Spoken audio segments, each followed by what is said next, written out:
This is the WJTS News. In tonight's news, a Jasper man is arrested on 3 different battery charges. Huntingburg police remind you to lock your doors. Purple paint for trespasser legislation proposed by State Representative Stephen Bartles. St. Mary's Church in Ireland broke ground for their new church building. And tonight, Joy Holt visits Ferdinand and talks with Ferdinand Town Manager Chris James on Monday with the manager. And in sports, Kurt Guxell takes a look at the IHSAA girls basketball tournament draw.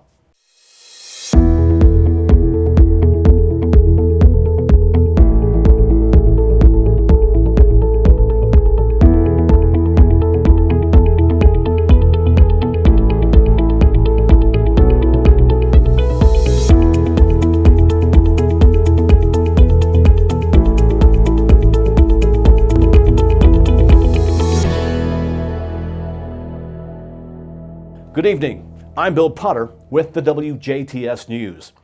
A Jasper man was placed under arrest on 3 different types of battery charges after he was allegedly involved in a confrontation at a Southeast Jasper apartment complex over the weekend.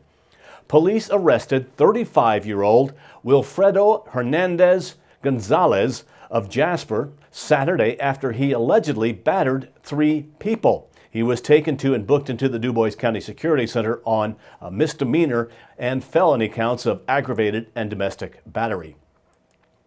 The Huntingburg Police Department is reminding residents to keep their vehicle doors locked.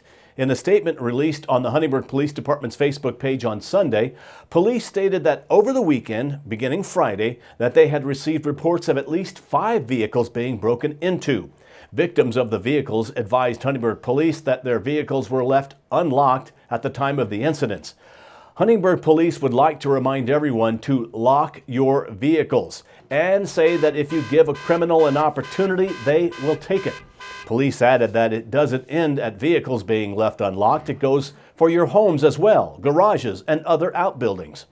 They say keep them locked. Really doesn't matter where you live. As always, they ask please do not hesitate to report suspicious people or activity in your neighborhoods. A Fort Branch couple was arrested for dealing meth Friday night after police initially showed up to a residence to serve an arrest warrant. Christopher Warland and Billy Joe Kane found themselves in handcuffs Friday night after troopers arrived at 8103 Angelia Drive in Fort Branch to serve an arrest warrant on 39-year-old Warland. When troopers arrived, they found Warland along with a female, 38-year-old Billy Joe Kane, and 27-year-old Kevin Trent. Troopers confirmed that Kane had also had an active arrest warrant out of Posey County, while Trent was wanted out of Vanderburgh County. Trent was visiting Warland and Kane. During a search of the residence, police found meth, syringes, marijuana, and paraphernalia. Warland and Kane were booked into the Gibson County Jail, where they are facing multiple felony and misdemeanor charges. Trent was arrested and taken to the Vanderburgh County Jail for his warrant. 2 Harrison High School soccer coaches were arrested Friday night, along with a 3rd man after disregarding a stoplight. Police also found drugs in the car. The driver was identified as Blake Gorley. Passengers in the care were his brother, 25-year-old Brock Gorley, and another man identified as 24-year-old Ryan Kennedy. During a search of the vehicle, police found a syringe filled with a brownish-colored liquid and a plastic bag containing capsules with greenish powder. All 3 men were arrested and taken to the Vanderburgh County Detention Center. The Gorley brothers are reported to be Evansville-Vanderburgh County School Corporation soccer coaches. Police say the drugs found in the car tested positive for heroin and meth. Father Joseph Erbacher oversaw a special occasion on Sunday as St. Mary's Church in Ireland broke ground for their new church building yesterday. Parishioners joined to watch the ceremony. A long time in the making, in March last year, the parish began a campaign to raise $6 million. Fundraisers and donations outside of the initial campaign have provided funds for the project. The new church will be much larger than the current facilities.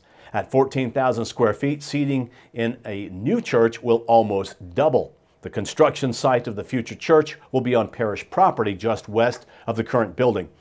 A blessing of the future church construction site is scheduled for Sunday, February 25th. The Catholic Diocese of Evansville's new bishop, Joseph Siegel, will bless the site. Construction is slated to begin in March. Estimated cost of the project, $7.5 million. Current DuBois County Detective Sergeant Tom Kleinhelter has officially filed his candidacy for the office of sheriff on the Republican ticket for the 2018 election. As a 24-year member with the department and a current detective sergeant, Kleinhelter says it is with pure joy and excitement that he is able to announce his candidacy. He says looking back through his 24-year career as a jail officer, he feels he can say the one thing that he is most proud of is that he was able to attain every position available within the sheriff's office, either through written tests, interviews, or a combination of both. Kleinhelter has served as a jail officer, chief jailer, deputy sheriff, patrol sergeant, and finally detective sergeant, which is the highest ranking officer that is not elected or appointed by the sheriff. Tom has been the detective sergeant for the past 5 years and is the lead investigator on most of the crime against persons.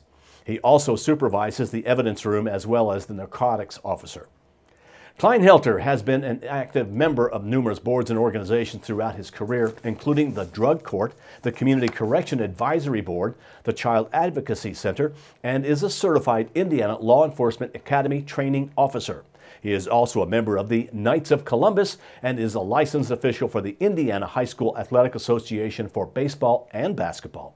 Tom and his wife Angie are the parents of 2 adult children, Taylor and Reese. He says he feels now is the perfect time to seek the office of sheriff and has the ability to devote the time necessary to successfully fulfill the duties. State Representative Stephen Bartles of Eckerty recently proposed legislation to help Hoosier landowners prevent trespassing by authorizing the use of purple paint to mark private property.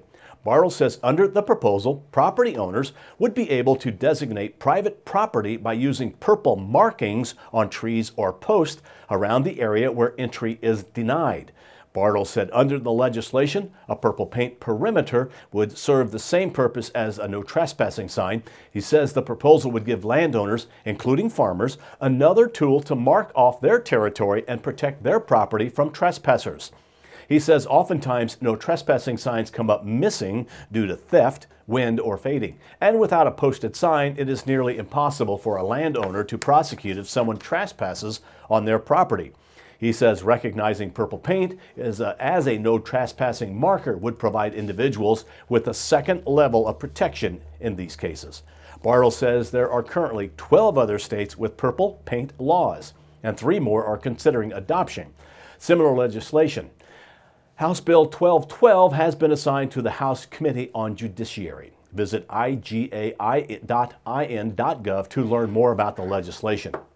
Now please stay tuned. Monday with the Manager featuring Chris James, Ferdinand Town Manager. Weather and sports are still to come on 18 WJTS.